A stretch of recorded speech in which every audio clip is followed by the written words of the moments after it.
किए गए।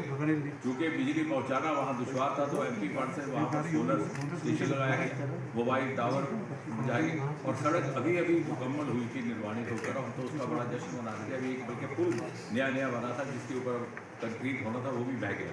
तो इस कारण भी यात्रा की संख्या एकदम यकायक बढ़ गई।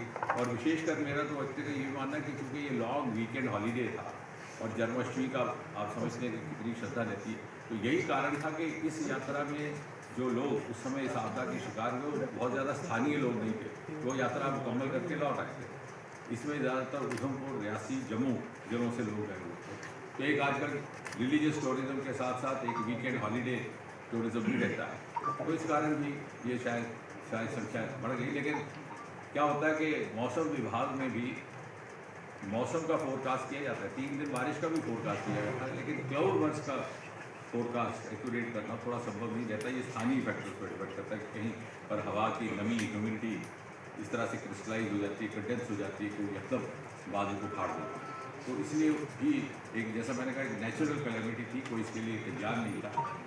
और सर लेकिन जब हाई अलर्ट था तो प्रिकॉशनरी तौर पर अगर ऑपरेशन पूरी तरह से पूरी रफ्तार के साथ चल रहे हैं, दिन रात चल रहे हैं, लेकिन अब हो क्या रहा है कि मलबा बना हुआ जाएंगे तो इतना और सारा मट्टी और कीचड़ से भरा, बल्कि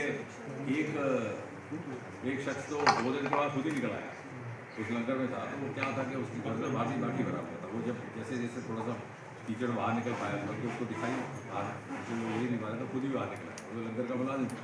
तो क्योंकि इतनी ज़्यादा मट्टी भरी हुई है, अब आप बहुत ज़्यादा बेचा नहीं चला सकते, बहुत ज़्यादा बुलडोज़र नहीं चला सकते, नीचे कोई आदमी उसको चोट लग जाएगी।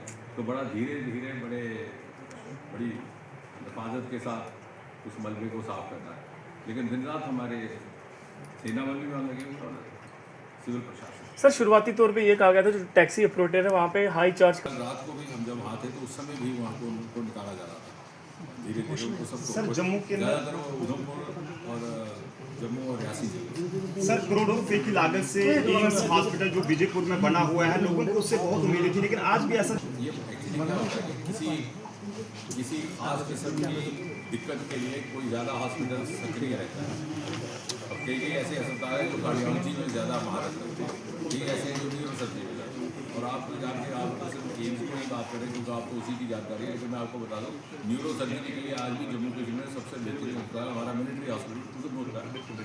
इसका मतलब ये नहीं है कि एम्स कम है ये, लेकिन क्योंकि वहाँ पर न्यूरो सर्जरी के ट्रॉमा केसेस ज़्यादा आते हैं, महारत ज़्यादा है। इसी तरह ऑर्थोपेडिक में हमारे आर्मी हॉस्पिटल ज़्यादा सक्रिय है।